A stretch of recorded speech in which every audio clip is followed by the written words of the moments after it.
महादेवाय त्र्यंबकाय त्रिपुरांतकाय त्रिकाग्निकालाय कालाग्निरुद्राय नीलकंठाय मृत्युंजयाय सर्वेश्वराय सदाशिवाय श्रीमान महादेवाय नमः।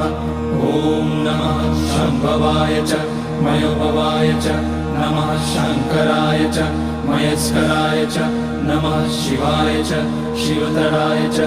ओम त्र्यंबकं यजामहे सुगंधिं पुष्टिवर्धनम् उर्वारुकमिव बन्धनान् मृत्योर्मुक्षीयमामृतात्।